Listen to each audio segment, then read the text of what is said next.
The Paralympics has done much to change how people see disabled people in our society. Should the Games also change our perspective on unborn children with disabilities too?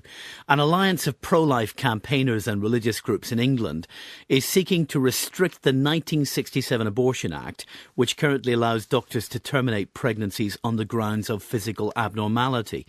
That act has never applied in Northern Ireland. Here, a woman can only have an abortion if there's a risk of having permanent or long-term mental health issues or physical life impairment caused by a pregnancy. But we do know that women here are travelling to England for terminations of pregnancies permitted there by the 1967 Act. The signatories of this latest campaign say that while pregnancies can be terminated even up to 40 weeks on physical grounds in certain circumstances, the moment the child is born, a moral fault-fast is performed and the official approach is full of compassion. So we're asking, shouldn't we treat unborn children with disabilities or suspected disabilities with the same compassion as we treat recently born children with disabilities? Let's talk about that with Professor Jack Scarisbrick, who founded the charity Life over 40 years ago, and Kate Smurthwaite from the Abortion Rights Group. Good morning to you both. Good morning to you, William. Welcome to Sunday Sequence. Thank you. Jack, first of all, lay out the moral argument here. You see this as a form of discrimination as much as anything else. Yes, indeed. But killing a child, whether able-bodied or disabled, is surely morally repugnant. But to do so because the child has a disability is not only morally repugnant, it's also very bad medicine, because doctors should be caring and seeking to cure, not killing their patients. And also, in most cases where there is a eugenic abortion, the pregnancy will have been wanted, and there will be a much greater risk of serious mental damage to the mental health of the mother, because she will always have this feeling that the child might not have been as severely disabled as the doctor said. There'll be perhaps a special sense of having betrayed the child, of having failed to love and care for the child. I'm not wanting to judge or condemn anybody, but objectively, I think that to destroy a human being in the womb because that human being has a disability is simply uncivilised. Kate, I suspect you'll take issue with that phrase, eugenic abortion. Well, absolutely. I mean, first of all, I should make the point that, I and my organisation are pro-choice. We're absolutely in favour of supporting women who are in difficult situations but want to continue with a pregnancy, regardless of what's going on in the womb. But we're also of the opinion that it's women who should have that choice. So firstly, I should mention that when we talk about fetal abnormalities, we're talking about a much broader range of issues than anything that would be covered simply by the term disability.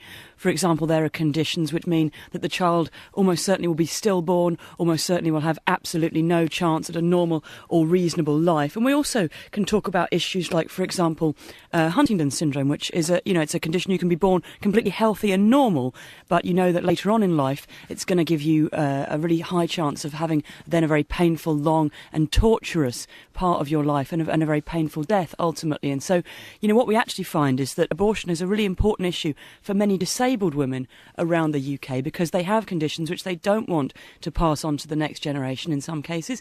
And of course, if they want to have the tests that they can have and find out what their child has got and what their child hasn't got and make the decision at that point, we support them at that point and right the way through. And for many disabled women, they simply wouldn't be able to have children if abortion wasn't available, because they're much greater risk of having complications during their pregnancy and much greater risk of having to terminate for their own health and safety. Use that Finally, word. You use the word normal. Aren't children born with disabilities normal? Well, absolutely, but we're not talking. I'm not talking about a normal child or whatever. What I'm talking about is a normal pregnancy. Lots of things can go wrong during a pregnancy, and one of the things that can go wrong, for example, is the baby can die. And I don't think that it's fair to turn around and say, no, you've got to keep carrying that around. Let me get to the point, though. Here's the thing. To be honest, I don't really mind what reasons women are using. I think it's absolutely horrible when Jack would use an expression like eugenics. What we've actually got in a lot of cases is women who really want to have a child and are given absolutely devastating news. And I think to accuse those women of being eugenicists, no, a lot of these women have made the decision that if there's any way they can keep the child, they will do. But of course, that's not always possible. There are often times when the kindest and least least painful thing for everybody involved is to have a termination. I think it's quite unpleasant to be judging women in that way. The point is this: whatever the reasoning is, whatever a woman's reasons are, if you say to a woman that she can't have a termination, what you're saying to her is that you wish to force her to continue with a pregnancy and to give birth against her will. And for me, it's the adult woman, whether she be able-bodied, disabled, or whatever. My point is that her condition and her situation has to be the priority, because she is an adult human being and she has the right to choose what happens to her body. I understand that Jack doesn't agree with that, but I think what is obvious is that his opposition is to abortion in general. And so what his organisation is doing is extremely cynical and extremely unpleasant, hanging his unpleasant opinions on the back of something brilliant and empowering and fantastic like the Paralympics. The truth is, he doesn't oppose abortion on the grounds of disability. He opposes abortion point blank on any grounds. He opposes abortion even where the woman has been raped or a victim of incest. And to suggest that, what he's looking for is a loophole here where he can hang a little bit of his opinion on the back of somebody else's brilliant performance. And I think that Paralympians around the country would be disgusted at his attitude. Let's give Jack a response to that. You're capitalising on the PR success of the Paralympics. No, I'm simply saying that we should surely think again about what disability means, because the Paralympics have actually blurred the distinction between able-bodied and disabled, and we're just hoping that people put two and two together and say, look, we have seen this wonderful display of courage and conquering adversity. Now, when we have all that negative attitude that we've just been hearing towards the disabled child in the womb, surely we should think again. And the disabled child in the womb is a fellow human being, has as much right to life as an able-bodied, has as much right to life as his mother.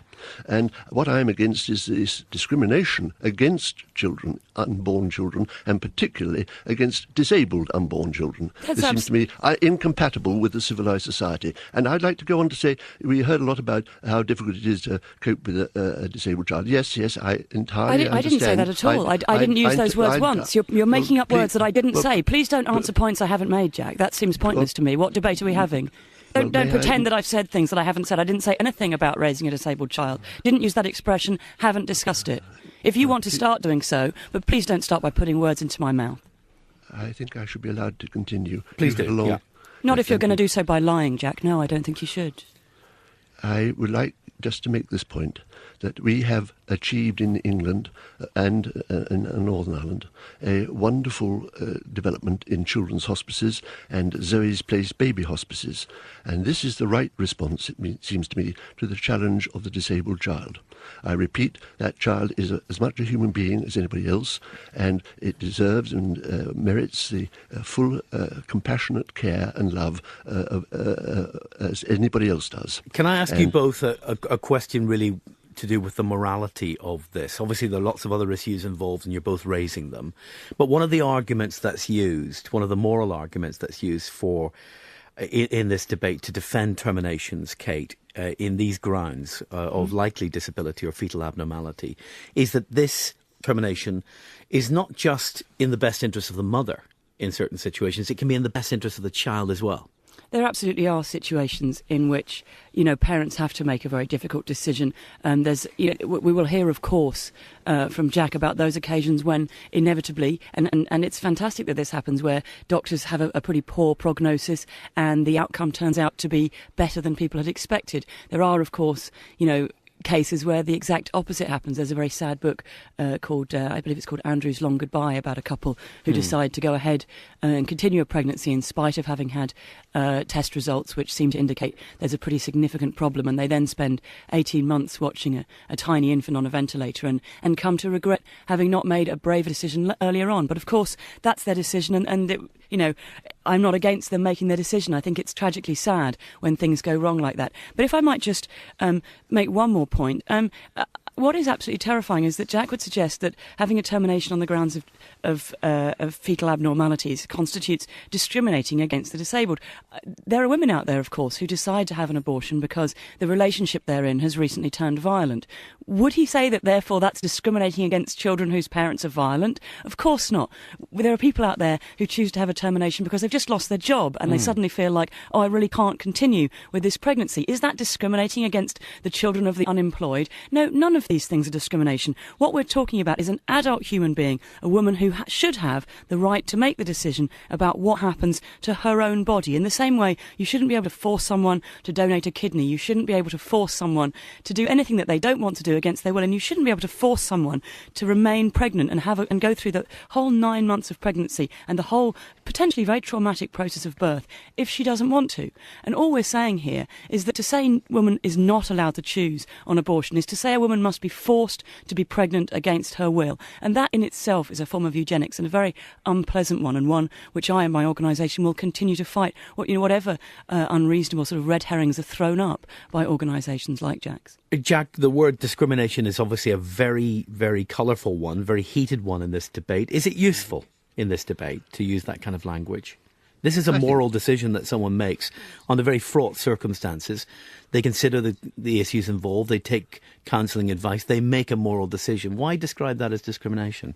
Well, in particular, the discrimination is because abortion is allowed up to 40 weeks of a disabled child, whereas the time limit is 24 weeks for other children. So there is immediately a discrimination. But where a child is killed because... Well, you can call it discrimination, but you could just equally call it a moral decision, couldn't you? No, it's discrimination. But I'm sorry, what I've been hearing is rather a farrago of this, that and the other. The crucial thing, surely, is that the unborn child is a fellow human being, whether disabled or not. And a just society protects the life and should give full legal protection to every human being, regardless of age, size, or whether disabled or not. Do you think this campaign on the back of the Paralympics is likely to have some success, Jack? I hope so. I hope that an MP will, for example, use the private member's ballot, and maybe if it comes high in that ballot, will choose to present a bill which would repeal that disgraceful part of the 1967 Act. But that we have to hope and wait and see. Kate, there doesn't seem to be much moral debate about this in England these days. The recession has overtaken most other issues.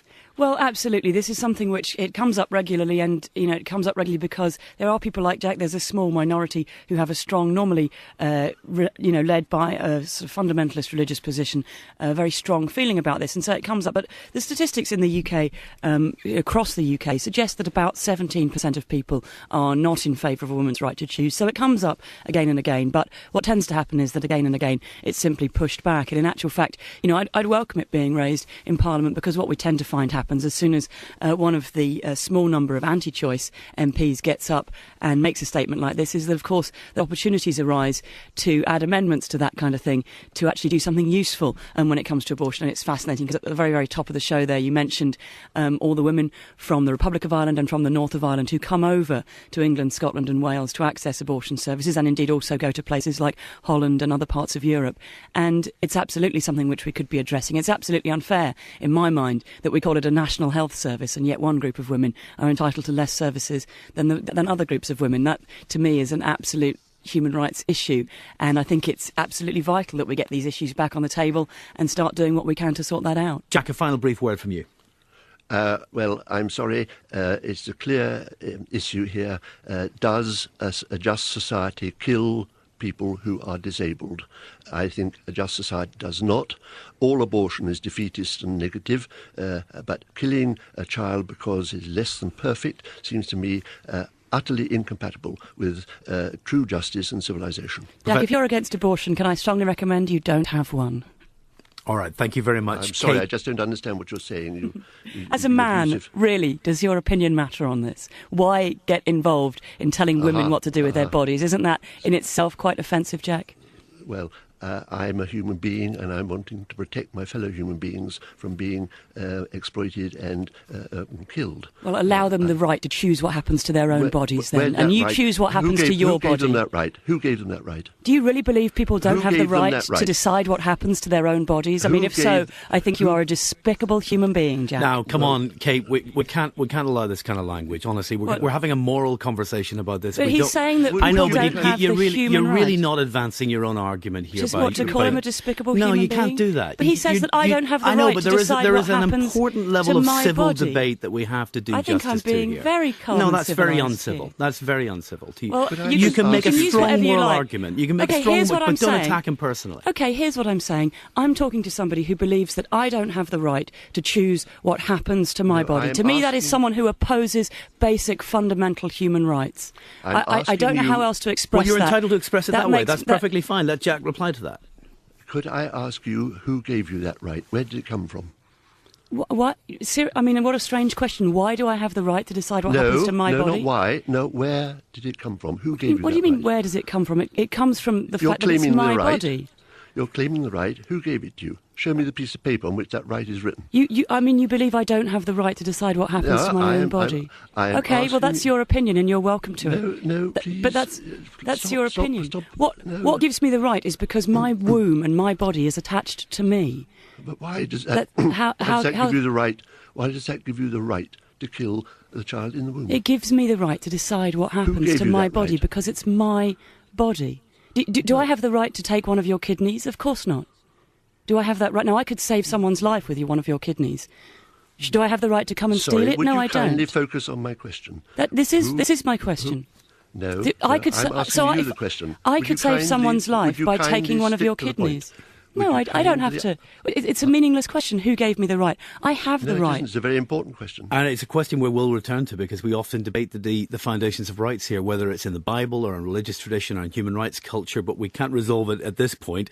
And I think I better pull you two apart at this point. Thank you very much, Kate Smurthwaite from the Abortion Rights Group and Professor Jack Scarisbrick from Life for your very different and contrasting views on that moral dilemma posed by the Paralympics by some people. Damage the mental health of the mother because she will always have this feeling that the child might not have been as severely disabled as the doctor said. There'll be perhaps a special sense of having betrayed the child, of having failed to love and care for the child. I'm not wanting to judge or condemn anybody, but objectively, I think that to destroy a human being in the womb because that human being has a disability is simply uncivilized. Kate, I suspect you'll take issue with that phrase, eugenic abortion. Well, absolutely. I mean, first of all, I should make the point that, I and my organisation are pro-choice. The Paralympics has done much to change how people see disabled people in our society. Should the Games also change our perspective on unborn children with disabilities too? An alliance of pro-life campaigners and religious groups in England is seeking to restrict the 1967 Abortion Act, which currently allows doctors to terminate pregnancies on the grounds of physical abnormality. That act has never applied in Northern Ireland. Here, a woman can only have an abortion if there's a risk of having permanent or long-term mental health issues or physical life impairment caused by a pregnancy. But we do know that women here are travelling to England for terminations of pregnancies permitted there by the 1967 Act. The signatories of this latest campaign say that while pregnancies can be terminated even up to 40 weeks on physical grounds in certain circumstances, the moment the child is born, a moral fault-fast is performed and the official approach is full of compassion. So we're asking, shouldn't we treat unborn children with disabilities or suspected disabilities with the same compassion as we treat recently born children with disabilities? Let's talk about that with Professor Jack Scarisbrick, who founded the charity Life over 40 years ago, and Kate Smurthwaite from the Abortion Rights Group. Good morning to you both. Absolutely in favour of supporting women who are in difficult situations but want to continue with a pregnancy regardless of what's going on in the womb. But we're also of the opinion that it's women who should have that choice. So firstly, I should mention that when we talk about fetal abnormalities, we're talking about a much broader range of issues than anything that would be covered simply by the term disability. For example, there are conditions which mean that the child almost certainly will be stillborn, almost certainly will have absolutely no chance at a normal or reasonable life. And we also can talk about issues like, for example, Huntington's syndrome, which is it's a condition you can be born completely healthy and normal, but you know that later on in life it's going to give you a really... Good morning to you, William. Welcome to Sunday Sequence. Thank you. Jack, first of all, lay out the moral argument here. You see this as a form of discrimination as much as anything else. Yes, indeed. But killing a child, whether able-bodied or disabled, is surely morally repugnant. But to do so because the child has a disability is not only morally repugnant, it's also very bad medicine, because doctors should be caring and seeking to cure, not killing their patients. And also, in most cases where there is a eugenic abortion, the pregnancy will have been wanted, and there will be a much greater risk of serious mental